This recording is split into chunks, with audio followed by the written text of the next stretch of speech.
Welcome to Revelivre, where I indulge my passion for colorful hair and books. So today I want to talk about The House in the Cerulean Sea by TJ Klune. I just recently read it and I was simply enchanted. TJ Klune, I don't think I've ever read anything of his. I think now I'm going to start because I just love this book. The House in the Cerulean Sea is an adult fantasy novel. The main character is Linus Baker, who struck me in the first couple of chapters as an Alfred J. Prufrock type character.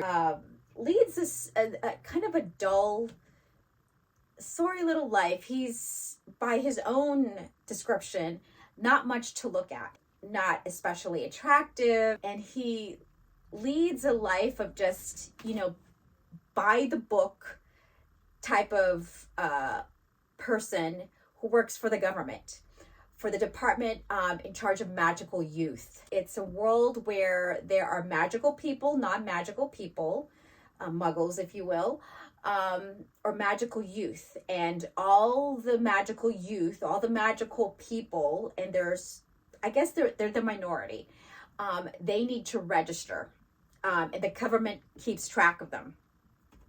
And the magical children are put in orphanages because they don't quite know how to control their magical powers. And they are taken from wherever they are. It appears as though there aren't any parents around. Either they've been abandoned, they're orphaned, or taken away from their parents, and they're put in orphanages throughout the country. Linus works for the government, and he goes and evaluates these orphanages to see if they're doing what they're supposed to do, which is ostensibly they're supposed to protect the children, have a warm or a familial protective home for the children. But he writes reports, he comes and observes and writes reports and recommends whether or not the home should be kept open, whether it should be shut down if there are abuses. So it sounds as though the government cares about these magical youth. However, it becomes apparent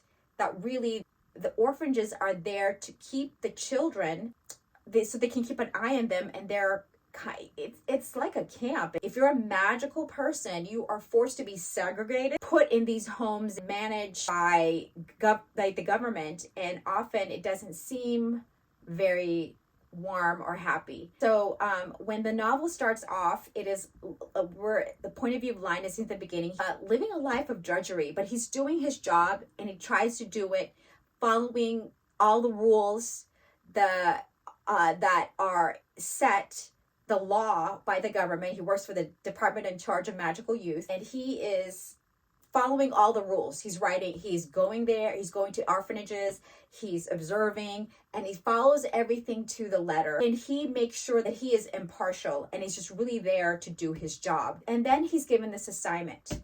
He is to go to a very, very special orphanage that he's never heard of, that it's a top secret orphanage in an island, Marsyas. And he's very reluctant because he just doesn't want to go to this place. And he's cautioned that it is a really special orphanage, not unlike all the others, and that it actually houses the most extreme of the magical youth.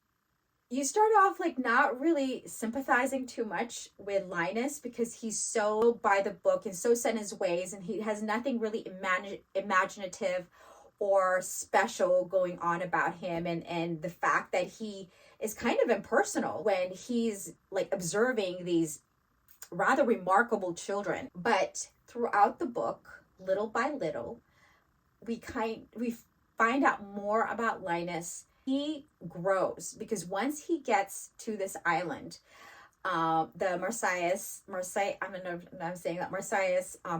island, and he meets the magical youth and the director of the orphanage and all the people who live in that island. He kind of blossoms. And I have to say that, when I read funny things in a book or a funny book, I chuckle to myself as I'm reading, or I smile, or, inwardly laugh. But I can't remember the last time I have laughed out loud so many times while reading a novel. It's kind of like reading a David Sedaris book almost, which David Sedaris is like, I need to read it like away from people because I laugh so much. In this book, I would just laugh involuntarily. There's so many funny scenes. Most of it has to do with the children. Lucy is probably who Linus fears the most, but he has the most of the funniest scenes in the book. He has so many just great dialogues and monologues and just so hilarious. I'm not going to tell you what kind of magical child he is. I'll let you discover that for yourself. And also Talia, who's a gnome, and I loved every single one of the children that he meets. So endearing, and probably the most endearing is Chauncey. My heart just, it's so sweet, and just kind of breaks a little when I read about Chauncey. And there's Sal, and there's Fee, and there are sprites, there are wyverns, there are and all sorts of other magical creatures in the island.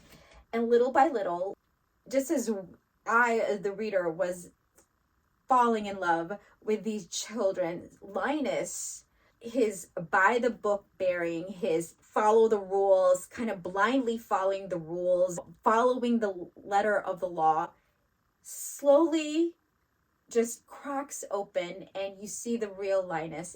You see the metal of him, the essence of him, and it is wonderful to behold. And also there is probably one of the sweetest love stories I've read in a while.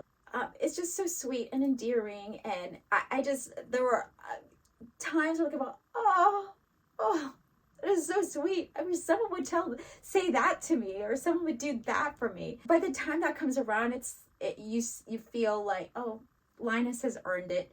The non-magical people, a lot of non-magical people are so afraid of the magical youth that's why they've been segregated and registered, because they're afraid of them. The message of the book is that just because they're different from you don't have to fear them, and that's a wonderful message. I absolutely adore this book. It's so charming. It's so funny. If you're looking for a book to read for the summer, something light, something funny, something with a sweet love story, and something that you can read fast, this is a great book to pick up and read, take the beach or vacation or something like that. I just highly recommend it. Love it, love it, love it. Wonderful message, wonderful theme. I read The House in the Cerulean Sea as an ebook. I have so many highlights, so many notes. I just read a couple that just struck me. This is when Linus first comes to the island. The forest fell away around him, and he saw it. There, ahead of him, set against the falling sun, was a house. Linus had never seen one quite like it before. It was set up a hill on a cliff overlooking the ocean. It looked as if it were at least 100 years old. It was made of brick and had a large turret, of all things, set right in the middle of the roof. The side of the house facing Linus was covered in green ivy, growing around multiple white window frames. He thought he could see the outline of a gazebo set off next to the house and wondered if there was a garden. He would like that very much. He could walk through it, smelling the salt in the air, and... He shook his head. He wasn't here for such things. There would be no time for frivolities. He had a job to do, and he was going to do it right. So that's a little taste of Linus's inner life. Although he yearns for something, just beautiful in his life, he lives by himself with a cat, and he doesn't have much in his life aside from his job.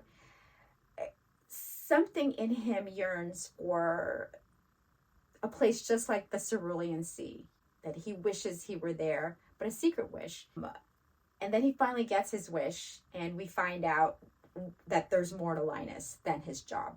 The next scene I'm going to read is about how people treat the children, or how they're viewed in this world. I don't pretend to know the minds of men, she said, hands tightening on the steering wheel as a woman on the sidewalk appeared to shield her chubby, squawking children away from the car. They fear what they don't understand, and that fear turns to hate for reasons I'm sure even they can't begin to comprehend. And since they don't understand the children, since they fear them, they hate them. This can't be the first time you've heard of this. It happens everywhere. I don't hate anything, Linus said. You lie. He shook his head. No, hate is a waste of time. I'm far too busy to hate anything. I prefer it that way. So Linus is very no-nonsense guy. If there was anybody, who would be the last to be swayed by the plight of magical children, it would seem to be Linus at the beginning of this book. And so I'm going to leave you with this last one. This is a introduction to one of the characters, one of the children. When Linus first gets to the island, a chilling voice rang out, sounding as if it were coming from everywhere. The air, the floors, the very walls that surrounded them. I am evil incarnate, the dastardly voice said.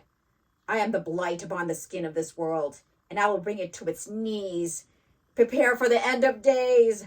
Your time has come, and the rivers will run with the blood of the innocents. Talia sighed. He's such a drama queen.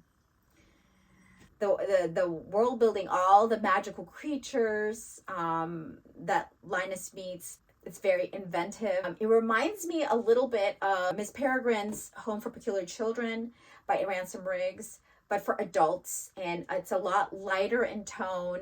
It's fast paced. I read it in a couple of days. It's a feel good book. If you want something, if you read something kind of heavy and you want like a feel good book which has a lot of elements, it has fantasy, love, a love story, and a good message and warm hearted tone, then I definitely recommend you read The House in the Cerulean Sea by TJ Klune. It's a wonderful book. Highly recommend. It's going to be one of my favorites for this year. It was published a while ago, but I thought I'm going to join the chorus of praise for this book, and I hope to read more of TJ Klune. Let me know if you read The House in the Cerulean Sea. Leave it in the comments below what you thought of it, who your favorite character was. I know who my favorite, actually it's a toss-up between Lucy and Chauncey. I think I'm leaning towards Chauncey because he's just so sweet, but Lucy too has won my heart. But anyway, if you read this book, let me know what you thought of it. If you have a favorite character, leave it in the comments. There's so many to choose from. Each one just so easily memorable, very memorable characters. So I will leave this short little video here. I treat you to subscribe and like this video. I'm going to say goodbye. I'm going to wish that you find a good book, and happy reading till next time. Bye.